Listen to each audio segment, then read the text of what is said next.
Oke, saya membuka panel ini untuk diskusi panel ini untuk ke Pak Tommy nih sebagai SWG, sebagai mitra strategis IBM Indonesia dan banyak membantu perusahaan Indonesia nih Pak dalam mengadopsi RPA. Nah, kalau bisa Pak Mas Tommy untuk gambarkan gitu kalau RPA di Indonesia itu udah mulai kelihatan gitu, dan sebenarnya bagaimana strategi RPA, bagaimana strategi SWG saat dalam membantu perusahaan Indonesia dalam mengimplementasikan RPA. Silakan Pak Tommy. Oke, terima kasih Pak Wisnu. Selamat sore Bapak-Bapak, Ibu-Ibu. Oke, jadi mungkin saya sedikit perkenalkan siapa sih SWG atau Sinergi Wana Gemilang. Jadi Sinergi Wana Gemilang itu adalah salah satu value added distributor dari IBM. Jadi kita mendistribusikan portfolio IBM, yaitu baik software maupun hardware. Jadi kalau kita lihat ya, solusi IBM RPA itu ada di bagian software. Jadi di sini kita diberikan mandat nih dari IBM ya untuk membangun ekosistem partner-partner reseller atau partner-partner implementer solusi-solusi IBM. Nah, jadi itu tugas dari Sinergi Wana Gemilang. Jadi kita mensupport para partner-partner yang istilahnya mau belajar portfolio-portfolionya IBM, terus mau menjual portfolio-portfolionya IBM ke customer atau end user. Nah, terkait dengan RPA, memang Pak Wisnu, beberapa partner itu sudah mulai istilahnya datang ke kami ya. Dia membicarakan mengenai kemungkinan untuk mereka invest ya di area RPA, dalam artian mereka pengen membangun tim gitu kan ya, dan pengen terlibat nih istilahnya untuk menjual solusi-solusi berbasiskan RPA. Jadi karena mereka ya istilahnya memberikan informasi ke kita, ternyata udah mulai banyak ini istilahnya permintaan-permintaan untuk orang diterangi nih soal RPA nih dari customer-customer mereka ya. Jadi mereka udah tertarik untuk RPA nih. Terutama ya semenjak ini ada pandemi situation ini, banyak orang work from home gitu kan ya. Nah, sekarang gimana sih caranya mereka bisa tetap berbisnis, menjalankan suatu proses bisnis lebih efisien gitu kan, lebih bisa agile juga gitu kan. Jadi sebetulnya kalau saya lihat ya dalam mungkin 3 atau 5 tahun ke belakang, sebetulnya tuh teknologi robotik itu udah cukup, untuk software ya, itu udah cukup udah ada, tapi memang baru sedikit aja orang menggunakannya. Dulu IBM juga punya teknologi itu yang sekarang namanya adalah IBM RPA. Sebelumnya tuh bukan IBM RPA. Yang membantu untuk proses-proses mengotomasi proses-proses yang repetitif seperti itu. Tapi memang idenya saat ini ternyata mulai banyak istilahnya para organisasi atau perusahaan yang memang sudah saatnya nih kita mulai mengadopsi teknologi yang RPA ini, meskipun sebenarnya munculnya udah cukup lama gitu ya. Jadi memang kebutuhan itu udah mulai ada ya. Ini tadi udah sempat di-share juga oleh Pak Iwan dan Pak Zikri ya. Dana dan Diamond gitu kan. Saya rasa Pak Iwan tuh udah mengembangkannya juga cukup lama juga Pak ya untuk mendapatkan suatu enterprise RPA seperti ini, bukan baru setahun ini, bukan. Saya rasa udah mengembangkannya udah cukup lama. Mungkin sejak zaman RPA belum terkenal, Pak Iwan udah mulai mengadopsi gitu kan Pak ya, dengan teknologi-teknologi yang waktu itu sudah ada gitu. Jadi memang seperti dari itu zaman Pak RDA Wisnu, Pak. Iya. Ya, veteran lah kalau Pak Iwan soal RPA lah. Jadi kira-kira seperti itu Pak gambarannya Pak, kalau dari kita berbincang-bincang dengan seluruh partner IBM mengenai RPA ini, kebutuhannya oleh organisasi ataupun oleh perusahaan-perusahaan di Indonesia saat ini. Dan selama ini SWG emang gimana Pak cara membantu perusahaan Indonesia dalam implementasinya? Apakah ada proses assessment dulu atau gimana mengidentifikasi? Pasti Pak. Biasanya memang seperti itu. Jadi istilahnya pada saat seseorang ya, saya pengen implementasi RPA. Yang pertama kita lihat adalah sejauh mana gitu, targetnya seperti apa gitu kan. Apakah yang diharapkan setelah RPA itu diimplementasikan, ekspektasinya seperti apa gitu kan. Dari situ ternyata baru kita dapat bayangan, ternyata mereka juga istilahnya mengalami kesulitan gitu kan. Pada saat memulai itu saya mulai dari mana ya enaknya ya. Saya pengennya itu proses lebih cepat, lebih akurat gitu kan. Tapi kemudian timbul pertanyaan-pertanyaan, apakah benar dengan RPA atau robotik ini bisa handle semua proses yang ada ya, yang artinya proses-proses yang ada di organisasi saya pengen buat lebih efisien gitu, mungkin juga dengan mengurangi orang gitu Pak ya, jadi bisa dihandle robotik gitu kan ya, sehingga bisa efisien. Tapi seberapa efisienkah gitu kan? Tingkat keberhasilannya sejauh mana gitu kan? Terus apakah pasti akurat itu semuanya? Apa yang biasa dikerjakan orang sekarang dikerjakan oleh robot? Apakah benar-benar akurat? Kalau ada kesalahan gimana gitu kan? Kalau ketemu data-data yang sifatnya unstructured gimana, yang biasanya masih harus punya apa istilahnya, harus dievaluasi atau dilihat oleh otak manusia gitu kan. Ini robot ini kan cuma mengulang kan, cuma repetitif aja, diajarin orang gitu kan, direkam, dia ngerekam. Tapi kalau ketemu suatu case yang sifatnya, wah ini belum diajarin saya, ini gimana ini, robotnya belum diajarin nih, ini gimana nih, nanti kebawa lah sampai ke proses belakang akan menimbulkan masalah enggak gitu kan.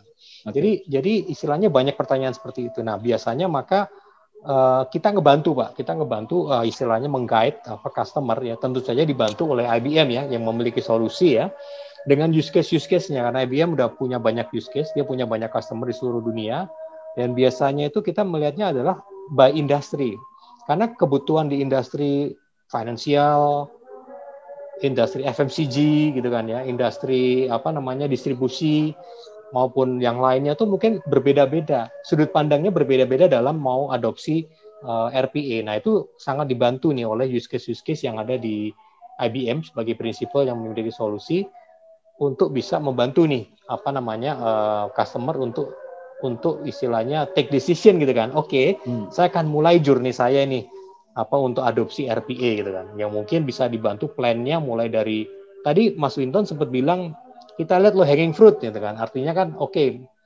proses mana nih yang paling cepat kita replace menggunakan RPA dan hasilnya langsung kelihatan.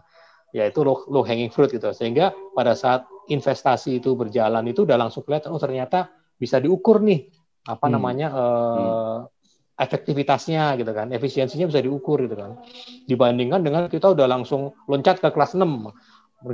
Mulai dulu dari kelas 1 langsung saya mau yang canggih yang udah ada AI-nya gitu kan, yang udah bener-bener nggak mau dibantu manusia sama sekali. Nah itu kan makanya yang diperlukan itu adalah journey mulai dari awal sampai nanti ke depannya seperti apa. Saya rasa seperti itu Pak. Jadi jangan terlalu ambisius Mas ya, maksudnya yang low hanging fruit dulu, satu yang gampang yang mungkin langsung diimplementasikan langsung kelihatan hasilnya gitu ya, daripada kita harus susah-susah yang jelimet malah ternyata nanti hasilnya malah mengecewakan. Kira-kira gitu ya Mas Tommy ya? Ya itu pendekatan yang istilahnya paling aman lah ya, paling berisiko paling rendah lah bagi seorang yang akan investasi di area RPA. Oke, terima kasih. Nah sekarang pertanyaan saya relevan nih dengan pertanyaan kedua saya ke Pak JK ini. Pak, tadi udah jelasin sedikit frameworknya, kira-kira Dana itu bagaimana mengidentifikasi proses bisnis yang akan di RPA-kan. Saya mungkin bisa menjelaskan lebih detail tuh. Tadi apakah memang yang didefinisikan tadi masalah yang repetitif dan segala macam, atau memang ketika awal dulu yaitu tadi low hanging fruit dulu, sesuatu yang gampang dulu baru kemudian di RPA-kan. Gimana tuh Mas? Bisa cerita pengalamannya nggak tuh? Iya. Biasanya kita kan di setiap weekly meeting itu membahas semua permasalahan yang sering ada gitu ya, termasuk ticketing dan lain-lain, ad hoc task dan sebagainya gitu ya. Dan kita paling gampang ngelihat dari statistik dulu gitu ya.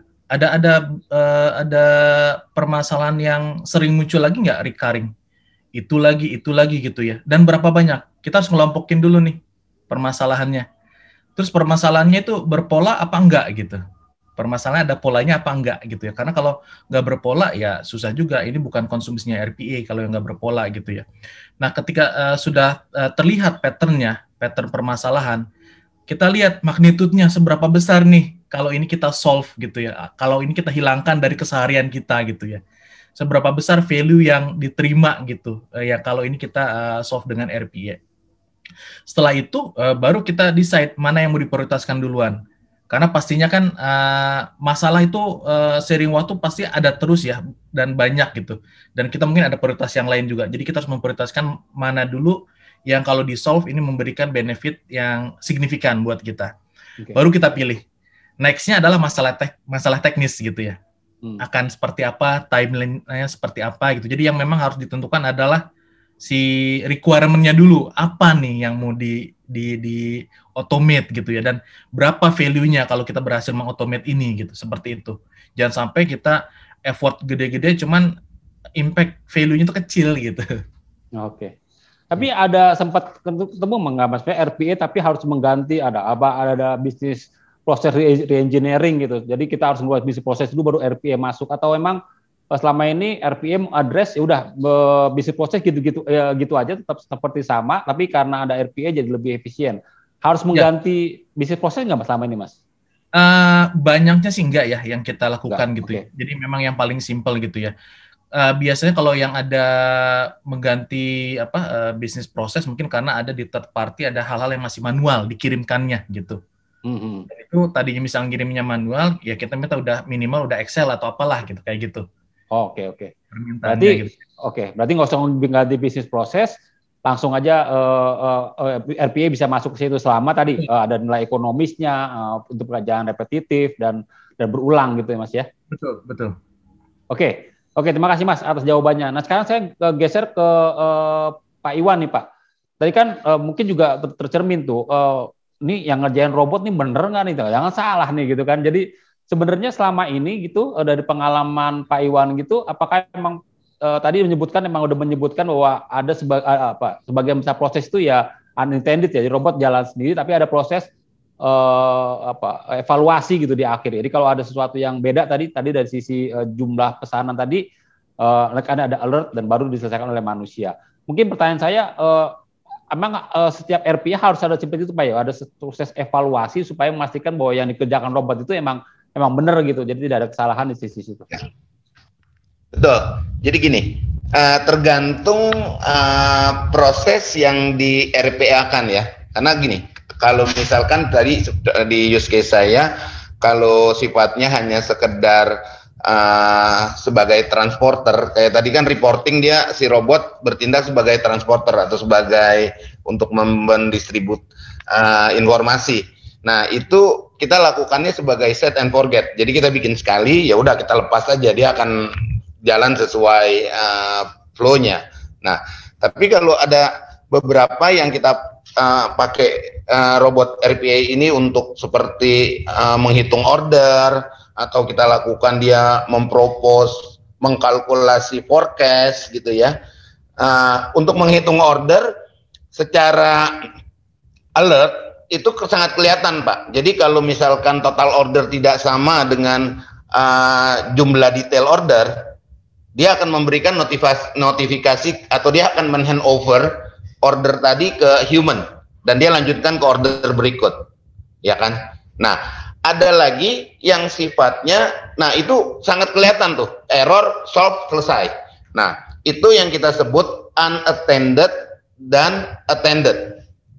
Ya, jadi pada saat dia error dia menjadi attended. Nah, ada lagi yang lebih kompleks lagi, di level yang lebih kompleks lagi, seperti bagaimana robot itu menghitung sebuah forecast. Itu adalah trust yang harus dibangun.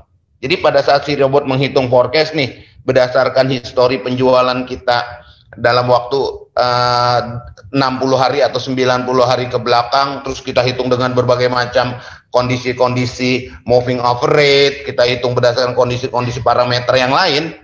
Nah, dia akan memberikan satu value yang menurut dia ini itu hasil hitungannya. Nah, balik lagi ke kita.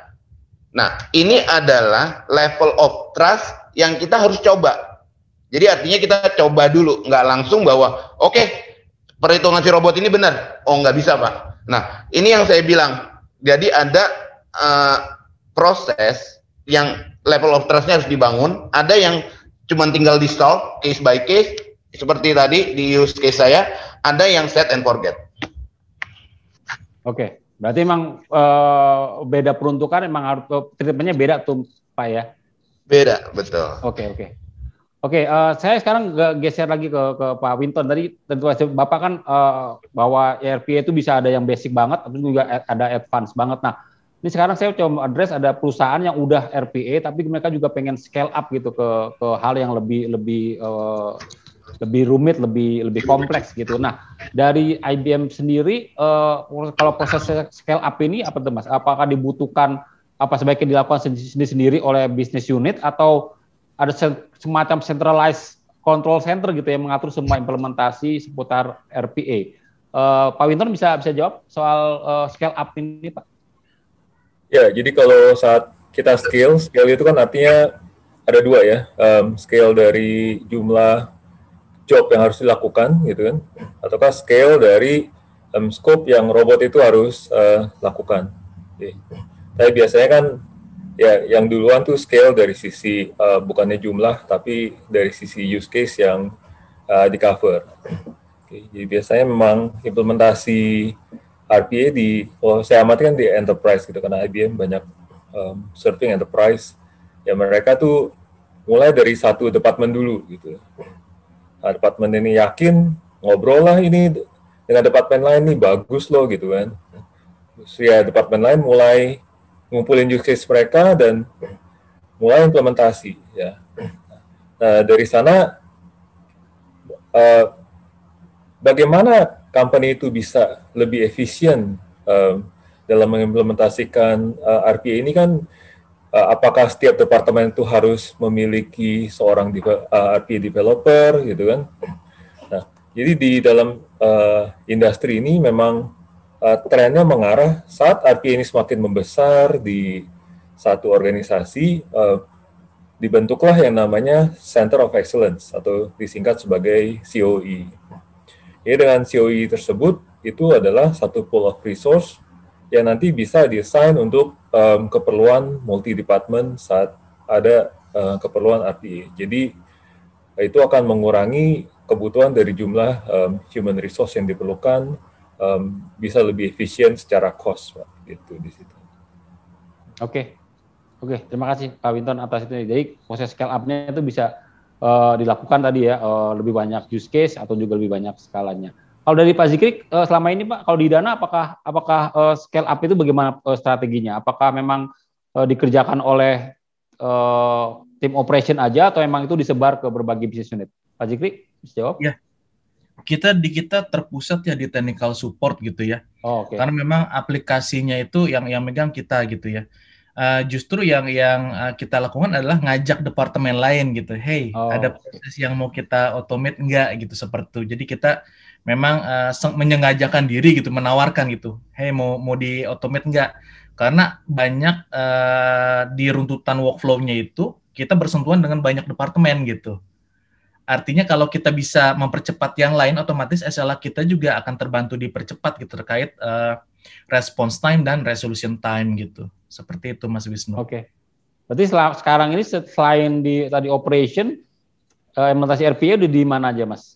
Di CFM. Dan sebentar lagi akan kita ini juga ke teman-teman CS, customer support gitu ya. Dan ke teman-teman risk department gitu ya. Di mereka ada pekerjaan-pekerjaan yang memang sepertinya membutuhkan ini. Cuman masih kita analisa dulu. Oke. Nah kalau Pak Iwan Pak, selama ini gimana Pak? Apakah memang ada centralized tim sendiri khusus untuk RPA gitu atau memang itu diserahkan ke bisnis unit? Ada Pak. Jadi kalau di tempat kita ada 2 orang yang memang khusus untuk bangun robot-robotnya. Gitu. Oke. Dan itu saya nggak kebayang. Berarti emang nggak susah amat ya bangun robot. Selama ini pengalamannya Pak Iwan? Sebenarnya gini Pak, sangat mudah. Jadi RPA itu boleh, kalau asumsinya saya, RPA adalah bagian daripada low code. Kalau sekarang kan lagi ngetrend nih, orang semua ngomong no code, low code gitu ya. RPA itu adalah bagian daripada kategori itu. Kenapa? Karena RPA itu tadi seperti di slide di depan saya jelaskan bahwa RPA itu sebenarnya sudah menyediakan cukup lengkap automation yang kita bisa pakai. Dan selama use case-nya kita sampai bahkan interaksi ke emulation terminal itu kita melakukan pemrograman mengirim code ke PLC level ya untuk ngegerakin itu machinery atau instrumen itu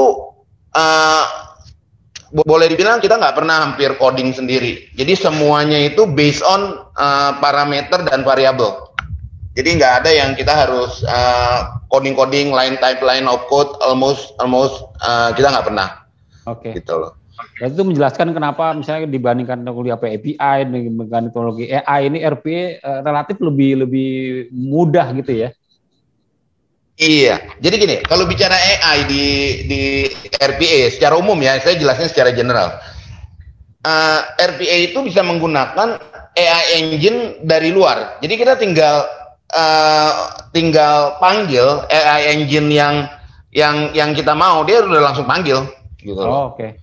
Gitu. Atau kita suruh dia misalkan buka Excel, udah tinggal kita pilih open Excel, nama filenya apa gitu loh. Atau kita suruh dia open web, ya udah kita tinggal sudah ada pilihannya Pak. Jadi benar-benar low code banget, tinggal kita klik jadi. Oke. Kalau Mas Jikri tadi soal people, jadi emang biasanya tandem gitu ya. Jadi yang senior sama junior, terus ya kalau yang junior supaya meniru pekerjaan seniornya, jadi akhirnya mereka bisa ditinggal sendiri gitu Mas ya Jikri ya. Iya, tadi betul. itunya, sharingnya. Betul. Karena bisa jadi ada suatu hari di mana salah satu nggak available gitu ya, padahal misalnya dia yang kerjain. Jadi lebih biar kelangsungan proses ya, ada backupnya kita gitu. Oke. Berarti emang sebenarnya nggak terlalu rumit-rumit amat ya. Nah, mungkin pertanyaan terakhir sebelum kita menjawab pertanyaan dari audiens karena waktunya juga udah mulai agak mepet nih. Kalau dari SWG sendiri sih mungkin tips tuh bisa di Mas Tommy bisa menyebutkan nggak apa sih tips yang bisa dibagi ke audiens terkait keberhasilan implementasi RPA gitu dan bagaimana SWG bisa membantu perusahaan Indonesia memastikan keberhasilan implementasi RPA. Silakan Mas Tommy. Oke, saya rasa yang pasti utama adalah referensi ya, Mas. Referensi dalam artian adalah dari mungkin industri sejenis ya, yang sudah pernah implement RPA atau apa. Jadi paling tidak kita sebagai seorang yang mau mulai itu udah punya gambaran gitu kan, apa sih yang bisa saya mulai gitu ya, untuk memulai journey nih. Saya mau mulai otomasi di organisasi saya. Yang kedua memang pasti adalah kita memiliki PIC yang memang benar-benar menguasai banget itu proses bisnis yang mau di RPA-kan gitu kan ya, proses-proses yang mau di RPA-kan. Juga keterkaitannya dengan proses-proses departemen lain gitu kan. Jadi jangan sampai nanti kita membuat suatu proses lebih efisien, lebih cepat gitu kan di departemen itu, tapi nanti akan menjadi masalah ketika proses itu sampai ke departemen yang lain gitu kan. Jadi makanya tadi kayak Center of Excellence itu cukup sangat membantu ya. Jadi pihak-pihak yang memang mengerti proses gitu kan ya, itu ada dalam suatu tim kecil yang pada saat kita mau mendesain suatu mulai ngedesain ya, proses mana sih yang mau saya efisiensikan dengan RPA gitu kan. Terus ini melibatkan integrasi ke sistem-sistem yang mana aja gitu kan. Jangan sampai nanti kita lupa, wah ternyata saya ini RPA kan, kemudian nanti ternyata ada satu proses integrasi ke back-end atau ke financial service, atau mungkin bahkan ada integrasi ke B2B system, ke organisasi eksternal gitu kan ya. Yang kalau sampai ada kesalahan gitu kan ya, itu berimpact ke luar gitu kan. Jadi harus ada orang-orang yang memang mengerti gitu kan ya. Dan yang ketiga memang paling tidak harus dibantu oleh istilahnya expert ya. Dalam hal ini kalau misalnya tidak dilakukan sendiri, tidak mau melakukan sendiri, misalnya mau melakukan third party, ya harus dengan vendor atau dengan partner suatu prinsipal yang memang sudah punya pengalaman gitu dalam hal membantu suatu klien untuk mengadopsi RPA gitu, sehingga proses-proses atau kemudian assessment ya pada saat kita melakukan suatu requirement ya, atau perhitungan-perhitungan ya, untuk benar-benar kita bisa mendapatkan hasil yang maksimal, itu bisa dibantu oleh yang sudah punya pengalaman atau yang sudah memiliki keahlian di situ. Bisa rasa itu Pak Wisnu ya. Oke, terima kasih Pak Tommy atas tipsnya.